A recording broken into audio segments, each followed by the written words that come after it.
नमस्कार मु धूमि प्रियदर्शिनी आपण को स्वागत करुच्ची मो चैनल किछि कथा किछि गपरे। आज पर्याय गाल्पिक सुरेन्द्र महांतींकर गल्प सारीपुत्त विषयटी जानिबा। सारीपुत्त फेरी आसुची आजी। भिक्षु सारीपुत्त नुहे, बुद्धंकर शिष्य शिरोमणि सारीपुत्त नुहे, रूपश्रीर पुत्र सारीपुत्त फेरी आसिब आजी जननीर शून्य कुटीरकू। मुकुलित आम्रोद्यान रे कोकिलर कुहुरब अशांतरू अशांततर हे उठुची। ସେହି ବ୍ୟଗ୍ର ଅଶାନ୍ତ କୁହୁରବ ଭିତରେ ପ୍ରକାଶ ପାଇଛି ଯେପରି ଜନନୀ ରୂପଶ୍ରୀର ଆହ୍ୱାନ, ଫେରି ଆସ ପୁତ୍ର, ଫେରି ଆସ ସାରିପୁତ୍ତ। ସାରିପୁତ୍ତ ଫେରି ଆସୁଛି ଆଜି।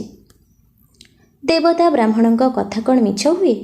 ସେ ଦିନ ରାତି କିଏ ଦେବତା ଆସି ସ୍ୱପ୍ନରେ ଦେଖାଦେଇ କହିଲେ, ତମେ ପୂର୍ବ ଜନ୍ମର ଦୁଷ୍କୃତରୁ ଏ ଜନ୍ମରେ ଏପରି ପିତୃବିଚ୍ଛେଦ ଭୋଗ କରୁଛ। କିନ୍ତୁ ସେ ଦୁଃଖର ରାତି ଏଥର ପାହି ଆସିଲା। ରୂପଶ୍ରୀ, ଦେବ ଦ୍ୱିଜରେ ଭକ୍ତି ରଖ, ବ୍ରାହ୍ମଣକୁ ସୁବର୍ଣ୍ଣ ଦାନ କର, ସାରିପୁତ୍ତ ଫେରି ଆସିବ ନିଶ୍ଚୟ। ରାତି ସେତେବେଳକୁ ତଥାପି ଥାଏ ଆହୁରି ବାକି। ରୂପଶ୍ରୀର ଆଖିରେ ଆଉ ପଲକ ପଡ଼ିଲାନି। ସକାଳର ଅପେକ୍ଷାରେ ସେ ଖାଲି ବିଛଣାରେ ପଡ଼ି ଛଟପଟ ହେଉଥାଏ। ଭଲ କରି ସକାଳ ନ ହଉଣୁ ସେ ଧାଇଁଲା ବ୍ରାହ୍ମଣ ଶୁଭ୍ରଜ୍ୟୋତିଙ୍କ ଘରକୁ। ନିଜ ଶୂଦ୍ର କୂଳରେ ଜନ୍ମ ରୂପଶ୍ରୀର। ଶୁଭ୍ରଜ୍ୟୋତି ସେତେବେଳକୁ ବାହାରିଥିଲେ ମନ୍ଦିର ପଥରେ ପୂଜାର ଉପକରଣ ଘେନି। ପଥ ପାର୍ଶ୍ୱରେ ଶୂଦ୍ରାଣୀ ରୂପଶ୍ରୀକୁ ଦେଖି ବିରକ୍ତ ହୋଇ କହିଲେ, ଦେଖିପାରୁନାହୁଁ ପାପିଅସି, ପୂଜା ଉପକରଣ ଘେନି ମୁଁ ବିଷ୍ଣୁଙ୍କ ମନ୍ଦିରକୁ ଯାଉଛି, ତୋର ଛାୟା ପଡ଼ି ସବୁ ଅପବିତ୍ର ହୋଇଗଲା ଯେ। ଶୂଦ୍ରାଣୀ ରୂପଶ୍ରୀ ଅନୁନୟର କଣ୍ଠରେ କହିଲା, ମୋତେ କ୍ଷମା କରନ୍ତୁ ବ୍ରାହ୍ମଣ ଶୁଭ୍ରଜ୍ୟୋତି, ମୋର ଅପରାଧ ହୋଇଛି। ତାପରେ ଛିନ୍ନ ମଳିନ ପରିଧାନର ଅନ୍ତରାଳରୁ ତାର କେତେ ଗୋଟି ବହୁଦିନରୁ ସଞ୍ଚିତ ସ୍ୱର୍ଣ୍ଣ ମୁଦ୍ରା କାଢ଼ି ଶୁଭ୍ରଜ୍ୟୋତିଙ୍କ ପାଦ ତଳେ ରଖି ସେ କହିଲା, ନିଆଶ୍ରୀ ହୀନ କପାଳି ମୁଁ ବ୍ରାହ୍ମଣ, ଆପଣଙ୍କ ପାଖକୁ ଆସିଛି ଗୋଟିଏ ପରାମର୍ଶ ପାଇଁ। ଶୁଭ୍ରଜ୍ୟୋତିଙ୍କ ଗଳାର ସ୍ୱର ନରମ ହୋଇଗଲା। ସେ ଆଶ୍ୱାସନା ଓ ଦମ୍ଭ ଶୁଣେଇ କହିଲେ, କ'ଣ ହେଇଛି ମୋତେ କୁହ ରୂପଶ୍ରୀ, ଦୁଃଖରେ ଅଧୀର ହୁଅ ନା।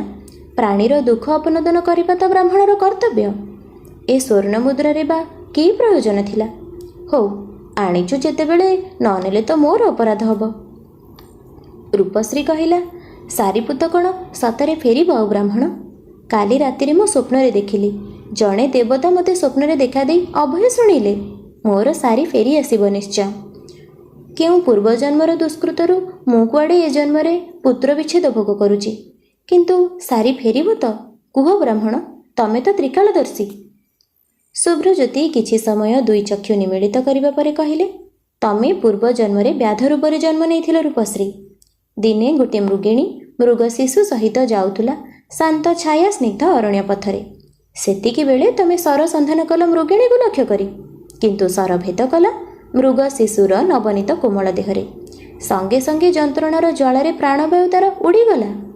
ସେହି ମୃଗିଣୀର ଅଭିଶାପରେ ତମକୁ ଏ ଜନ୍ମରେ ଭୋଗ କରିବା ପାଇଁ ପଡ଼ୁଛି ଏ ପୁତ୍ର ବିଚ୍ଛେଦ ଯନ୍ତ୍ରଣା। ତଥାପି ସ୍ୱଚ୍ଛ ହୃଦୟରେ ଫେରିଯାଉ ରୂପଶ୍ରୀ, ସାରିପୁତ୍ତ ଫେରି ଆସିବ ନିଶ୍ଚୟ। ରୂପଶ୍ରୀ ବ୍ରାହ୍ମଣ ଶୁଭ୍ରଜ୍ୟୋତିଙ୍କ ପାଦ ତଳେ ପ୍ରଣତି ଜଣାଇ କହିଲା, ତମର ଆଶୀର୍ବାଦ ପୂର୍ଣ୍ଣ ହଉ ବ୍ରାହ୍ମଣ। ସେ ଅନେକ ଦିନ ତଳର କଥା। ସାରିପୁତ୍ତର ପ୍ରତୀକ୍ଷାରେ ଦିନ ରାତି ହୁଏ, ରାତି ଦିନ ହୁଏ ପୁଣି, ତଥାପି ଭାଙ୍ଗେ ନାହିଁ ରୂପଶ୍ରୀର ଆଶା, ସାରିପୁତ୍ତ ଫେରିବ ନିଶ୍ଚୟ।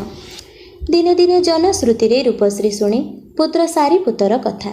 ପ୍ରଭୁ ବୁଦ୍ଧଙ୍କର ଶିଷ୍ୟ ଶିରୋମଣି ସାରିପୁତ୍ତ, ପ୍ରଭାରେ ତାଙ୍କର ସମୁଦାୟ ଆର୍ଯ୍ୟାବର୍ତ୍ତ ଉଦ୍ଭାସିତ, ମହିମାରେ ମହିମାନ୍ୱିତ, କରୁଣାରେ ସ୍ନିଗ୍ଧ ଓ ସାଧନାରେ ଉଜ୍ଜ୍ୱଳ। କିନ୍ତୁ ପୁତ୍ରର ସୁଖ୍ୟାତିରେ ଜନନୀର ପ୍ରାଣ ଗର୍ଭୋତ୍ଫୁଲ୍ଲ ହୁଏ ନା। ପ୍ରାଣର ନିବୃତ କନ୍ଦରରେ ତାର ଜାଗି ଉଠେ ଅସ୍ଫୁଟ ନୀରବ ପ୍ରାର୍ଥନା, ସାରିପୁତ୍ତକୁ ସଦ୍ବୁଦ୍ଧି ଦିଅ ଭଗବାନ, ଏ ମତିଭ୍ରମରୁ ଅବୋଧପୁତ୍ରକୁ ତାର ରକ୍ଷା କର ପ୍ରଭୁ। ଦେବତା ବ୍ରାହ୍ମଣ ନିନ୍ଦାଠୁ ବଳି ଆଉ କି ଘୋରତର ପାପ ବା ଥାଇପାରେ? ମଣିଷ ଜନ୍ମ ମାତ୍ରେ ସମାନ, ଏହା କ'ଣ ସମ୍ଭବ ହେଇପାରେ କେବେ? ବେଦକୁ ଅସ୍ୱୀକାର କଲେ ସପ୍ତ ନରକରେ ସୁଦ୍ଧା ସ୍ଥାନ ମିଳିବନି ଯେ। ହେ 10 ଦିଗପାଳ, ହେ 33 କୋଟି ଦେବତା, ସାରିପୁତ୍ତକୁ ମାର୍ଜନା କର, ସଦ୍ବୁଦ୍ଧି ଦିଅ ତାକୁ।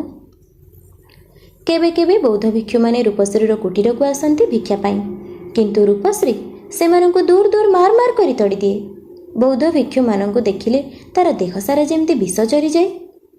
କରୁଣାର ଆବରଣ ତଳେ କି ନିଷ୍କରୁଣ ଜୀବ ଏମାନେ। ଘର ନାହିଁ, ଦ୍ୱାର ନାହିଁ, ମା ନାହିଁ, ପୁଅ ନାହିଁ, ଝିଅ ନାହିଁ, ମାୟା ନାହିଁ, ମମତା ନାହିଁ, ଅଥଚ କିଏ ଏମାନଙ୍କୁ କହିଥିଲା ଏ ପୃଥିବୀକୁ ଆସି ପୃଥିବୀର ଦୁଃଖ ସଙ୍ଗରେ ଅଶାନ୍ତିର ଭାର ବଢ଼ାଇବା ପାଇଁ? ରୂପଶ୍ରୀ କେବେ ଅବଶ୍ୟ ବୁଧଙ୍କୁ ଦେଖିନି, କିନ୍ତୁ ଶୁଣିଛି ସେଦିନ କୁଆଡ଼େ କି ଗୋଟିଏ ପୂର୍ଣ୍ଣମୀର ରାତି। କପିଳବାସ୍ତୁ ରାଜପ୍ରାସାଦରେ ସମସ୍ତେ ଯିଏ ଯୁଆଡ଼େ ଶୋଇପଡ଼ିଲେଣି। ସୁକୁମାରୀ ଗୋପା ସ୍ୱାମୀଙ୍କ ବାହୁ ଉପରେ ପୁଷ୍ପିତ କବରୀର ଭାର ରଖି ଶୋଇପଡ଼ିଛନ୍ତି। ଗୋପାଙ୍କ କୋଳରେ ଶିଶୁ ରାହୁଳ ମଧ୍ୟ ନିଦ୍ରା ଅଚେତନ। ରାତିର ସେହି ନିସ୍ତବ୍ଧ ପ୍ରହରରେ ଗୌତମ ଗୋପାଙ୍କ ମୁଣ୍ଡ ନିଜ ବାହୁ ଉପରୁ ଖସେଇ ନେଲେ। ତାପରେ ସନ୍ନ୍ୟାସୀର ଗୈରିକ ବସନ ପିନ୍ଧି ବାହାରିଲେ କପିଳବାସ୍ତୁର ସୁପ୍ତ ରାଜପଥରେ। ଆଉ ପଛରେ ରଖିଗଲେ ଏକ ବିରାଟ ଅଶାନ୍ତି, ଶେଷହୀନ ହାହାକାର ଓ ତ୍ରୁଟିହୀନ ତୃଷ୍ଣା। ଯେତେଥର ରୂପଶ୍ରୀ ଗୋପାଙ୍କ କଥା ଭାବିଛି, ସେତେଥର ରାଜରାଣୀ ଗୋପାଙ୍କ ଦୁଃଖରେ ପ୍ରାଣ ତାଙ୍କର କାନ୍ଦି କାନ୍ଦି ଉଠିଛି। ଶିଥିଳ ରକ୍ତହୀନ ଦୁଇ ଗଣ୍ଡ ଉପରେ ବହି ଆସିଛି ଦୁଇ ଧାର ଲୁହ। ସାରିପୁତ ଦିନେ ବିବାହ କରିଥାନ୍ତା, ଘରକୁ ଆସିଥାନ୍ତା ପୁତ୍ରବଧୂ। ତାର ଶୁଭ କଙ୍କଣ ଧ୍ୱନିରେ ରୂପଶ୍ରୀର ରିକ୍ତ ଶୂନ୍ୟ ଜୀବନର ହାହାକାରମୟ କୋଣ ଅନୁକୋଣ ମୁଖରିତ ହୋଇ ଉଠିଥାନ୍ତା। ତାପରେ ଆସିଥାନ୍ତେ ବସନ୍ତର ନବ ମୁକୁଳ ପରି କେତେ ଶିଶୁ କୋଳାହଳ କରି। ଶୀତ ଶୀର୍ଣ୍ଣା ଧରଣୀରେ ବସନ୍ତର କଳରବ ପରି ରୂପଶ୍ରୀର ଜୀବନରେ ମଧ୍ୟ ଆସିଥାନ୍ତା ବସନ୍ତ। କିନ୍ତୁ ହେଲା ଆଉ କୋଉଠୁ? ସବୁ ସ୍ୱପ୍ନ ଖାଲି ସ୍ୱପ୍ନରେ ହିଁ ରହିଗଲା। ସାରିପୁତ ହେଲା ଘର ଛଡ଼ା ଉଦାସୀ। ଦିନ ଆସି କେତେ ହେଲାଣି ମ? ରୂପଶ୍ରୀ ତରତର କରି ବିଛଣା ଉପରେ ଉଠି ବସିଲା। ନା, ଆଜି ଆଉ ସେ କାହା ଦୁଆରକୁ ଯିବନି ପାଇଟି କରି। ଆଜି ଯେ ସେ ତାର ହଜିଲା କୋଟିନିଧି ପୁଣି ଫେରି ପାଇବ। ଆଉ ରହିବନି ଦାରିଦ୍ର୍ୟ, ଅଭାବ ଓ ଦୁଃଖ। ଚାଳ ଉପରେ ଶୁଭ କାଉଟିଏ କା କା ହେଉଛି। ରୂପଶ୍ରୀ ଉଠି ଯାଇ ମୁଠାଏ ଚାଉଳ ରଖିଦେଲା ଦୁଆର ମଝିରେ।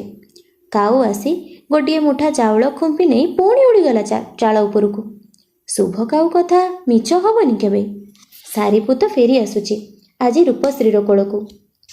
ଏତେ ଦିନ ଏତେ ଆଶା ତ ମିଛ ହେଇଛି।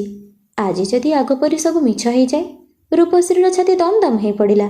ନା ନା, ଶୁଭ କାଉର କଥା କ'ଣ ମିଛ ହୁଏ କେବେ? ସେଦିନ ରୂପଶ୍ରୀ ସାରା ଦିନର ପେଟ ପାଟଣା ପରେ କୁଡ଼ିଆ ଦୁଆରେ ବସି ଚାହିଁଥିଲା ଦୂରର ଅଙ୍କାବଙ୍କା ରାସ୍ତା ଆଡ଼େ।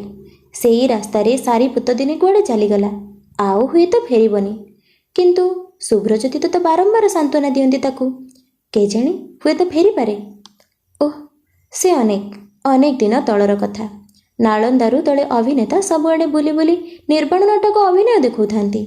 ଦିନେ ଅଭିନୟ ଦେଖି ଯିବା ପାଇଁ ସାରିପୁତ ଅଡ଼ି ବସିଲା। ରୂପଶ୍ରୀ ସେଥିରେ ବାଧା ଦେଲାନି। ଅଭିନୟ ଦେଖି ଫେରିବା ପରେ ସାରିପୁତ ପାଲଟିଗଲା ଯେମିତି ଗୋଟେ ଭିନ୍ନ ମଣିଷ। ସେଦିନ ସାରିପୁତ ସବୁଦିନ ପରି ଗୋଠକୁ ଗାଈ ପଲ ଧରି ଗଲାନି, ଗାଧେଇଲା ନାହିଁ କି ଖାଇଲାନି। ରୂପଶ୍ରୀର ଲକ୍ଷ୍ୟ ପ୍ରଶ୍ନ, କ'ଣ ହେଇଛି ତାର? କିନ୍ତୁ ସାରିପୁତ କୌଣସି ଉତ୍ତର ଦେଲାନି। କେତେବେଳ ପରେ ସାରିପୁତ ପଚାରିଲା, ତୁ କ'ଣ ଦିନେ ମରିଯିବୁ ବୋଉ? ରୂପଶ୍ରୀ ହସି ହସି ଜବାବ ଦେଲା, ସେ ଆଉ ନୂଆ କଥା କ'ଣ ରେ ବାପ, ଦେବତାମାନେ ସୁଦ୍ଧା ଜନ୍ମ ହେଲେ ମରନ୍ତି। ସାରିପୁତ ପଚାରିଲା, ମୁଁ ବି ତ ଦିନେ ମରିଯିବି ବୋଉ। ରୂପଶ୍ରୀର ମୁହଁ ଉପରେ ଯେପରି କଳା ମେଘର ଛାଇ ବୁଲିଗଲା। ସେ କାନ୍ଦ କାନ୍ଦ ହେଇ ସାରିପୁତକୁ ଛାତି ଉପରେ ଚାପି ଧରି କହିଲା, ସେ କଥା ଆଉ କେବେ ମୁହଁରେ ଧରିବୁ ନାହିଁ ରେ ବାପ। ତୋରି ମୁହଁକୁ ଚାହିଁ ମୁଁ ଖାଲି ଛାତି ପଥର କରି ପଡ଼ି ରହିଛି। ସଟି ସୁଧି ତୋତେ ନଈ ବାଲିର ଆୟୁଷ ଦିଅନ୍ତୁ। ସାରିପୁତ ଧୀରେ ଧୀରେ ଉଠି ଠିଆ ହେଲା। ତାପରେ ଗାଁ ଦାଣ୍ଡର ସେଇ ଅଙ୍କା ବଙ୍କା ରାସ୍ତାରେ ବାହାରି ଗଲା କୁଆଡ଼େ। ରୂପଶ୍ରୀ ମନେ ମନେ ଭାବିଲା, ମୁଣ୍ଡ ପାଗଳାଟା କ'ଣ ଏଣୁତେଣୁ ଗୁଡ଼େ ପଚାରୁଥିଲା। ବାହାରୁ ଟିକେ ବୁଲି ଆସିଲେ ମନ ତାର ପୁଣି ବଦଳିଯିବ ଯେ। ରୂପଶ୍ରୀ ନୀତିଦିନିଆ ପେଟ ପାଟଣାରେ ମନ ଦେଲା। ସନ୍ଧ୍ୟା ହେଲା। ଗୋଠରୁ ଗାଈପଲ ଫେରିଲେ। ଦେଉଳରେ ଆରତି ଘଣ୍ଟା ବାଜିଲା। ରାତି ଆସିଲା। ଅନ୍ଧାର ଆହୁରି ନିବୁଜ ହେଇ ଆସିଲା। ଆକାଶରେ 1, 2, 3 ହେଇ ଫୁଟି ଉଠିଲା କୋଟି କୋଟି ନକ୍ଷତ୍ର। ସାରି କାହିଁ ସାରିପୁତ? ନିଜର ଚିନ୍ତାରେ ରୂପଶ୍ରୀ ନିଜେ କୁଆଡ଼େ ହଜିଯାଇଛି। ଜଣେ ବୌଦ୍ଧ ଭିକ୍ଷୁ କୁଆଡ଼ୁ ଆସି ରୂପଶ୍ରୀର ପିଣ୍ଡାରେ ବସି ପଡ଼ି ଗାଇ ଉଠିଲା, ବୁଦ୍ଧଂ ଶରଣଂ ଗଚ୍ଛାମି।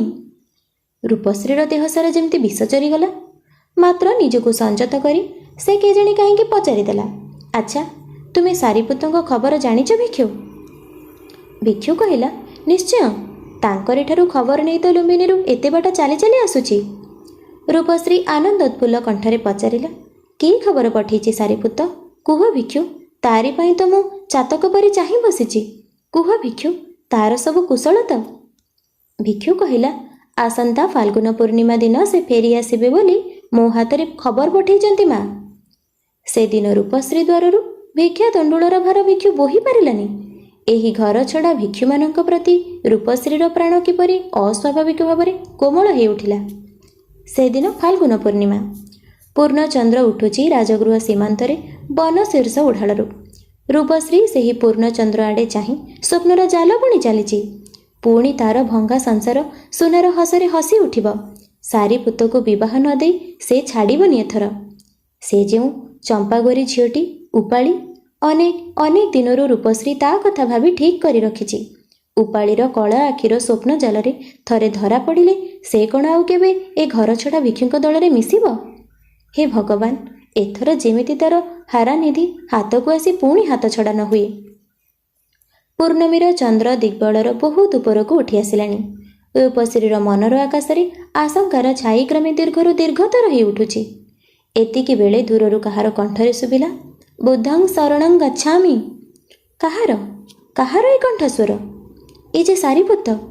ରୂପଶ୍ରୀ ଉଠି ପଡ଼ି ଧାଇଁଗଲା ପୂର୍ଣ୍ଣମୀର ଜ୍ୟୋତ୍ସ୍ନାଲୋକ ଭିତରକୁ। କଣ୍ଠରେ ତାର ଅଶାନ୍ତ ଚିତ୍କାର, ସାରିପୁତ।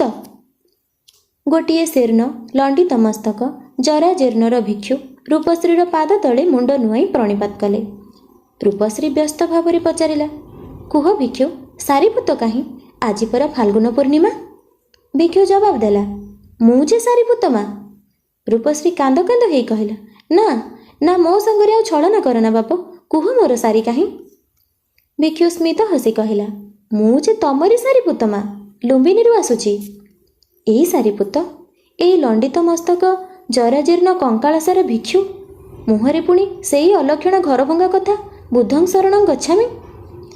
ଏ ଯେମିତି ତାର ଭଙ୍ଗା ସଂସାରର ବିକଟ ଉପହାସ, ତାର ସ୍ୱପ୍ନର ସମାଧି। ସେ ତ ଏ ସାରିପୁତକୁ ଚାହିଁ ନଥିଲା। ରୂପଶ୍ରୀର କଣ୍ଠ ହଠାତ୍ କଠୋର ହେଇ ଉଠିଲା। ସେ ପଚାରିଲା, କୁହ ଭିକ୍ଷୁ, ମୋଠାରେ ବା କି ପ୍ରୟୋଜନ? ତମେ ପ୍ରଭୁ ବୁଦ୍ଧଙ୍କର ଶିଷ୍ୟ ଶିରୋମଣି ସାଧକ ଶ୍ରେଷ୍ଠ ସାରିପୁତ, ଆଉ ମୁଁ ଦୀନାହୀନା ପୁତ୍ରହୀନା ଏକ ଜନନୀ। କ'ଣ ବା ଅଛି ମୋର? କି ଭିକ୍ଷା ବା ଦେବି ମୁଁ? ବାଳିକା ସୁଲଭ ଅଭିମାନରେ ବୃଦ୍ଧା ରୂପଶ୍ରୀର କଣ୍ଠ ଥରି ଥରି ଉଠିଲା। ସାରିପୁତ କହିଲେ, ଗୋଟିଏ ଭିକ୍ଷା ନେଇ ମୁଁ ଆସିଛି ମା। ଗୌତମୀ ପ୍ରଜାପତିଙ୍କ ସଂଘରେ ଯୋଗ ଦେବା ପାଇଁ ପ୍ରଭୁ ବୁଦ୍ଧ ଆଜ୍ଞା ଦେଇଛନ୍ତି। ତାଙ୍କର ସହକର୍ମିଣୀ ରୂପେ ମୁଁ ତମକୁ ଚାହେଁ ମା, ସେହି ମୋର ଭିକ୍ଷା। ରୂପଶ୍ରୀ ଆହତ ଦୃଷ୍ଟିରେ ଚାହିଁଥିଲା ଫାଲ୍ଗୁନ ପୂର୍ଣ୍ଣମୀର ଚନ୍ଦ୍ର ଆଡ଼େ।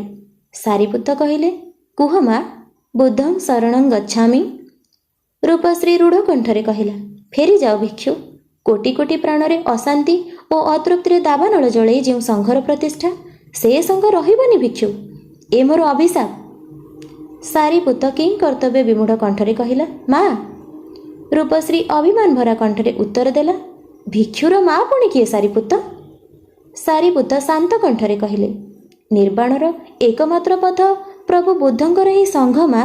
ନିର୍ବାଣ କ'ଣ ତମର ଅଭିପ୍ରେତ ନୁହେଁ ଜନନୀ? ରୂପଶ୍ରୀ କହିଲା, ଫେରିଯାଅ ଭିକ୍ଷୁ, ମୁଁ ଚାହେଁ ଜୀବନ, ନିର୍ବାଣ ନୁହେଁ। ରୂପଶ୍ରୀ ଫେରି ଆସିଲା ତାର ସେହି ଭଙ୍ଗା କୁଡ଼ିଆ ଆଡ଼େ।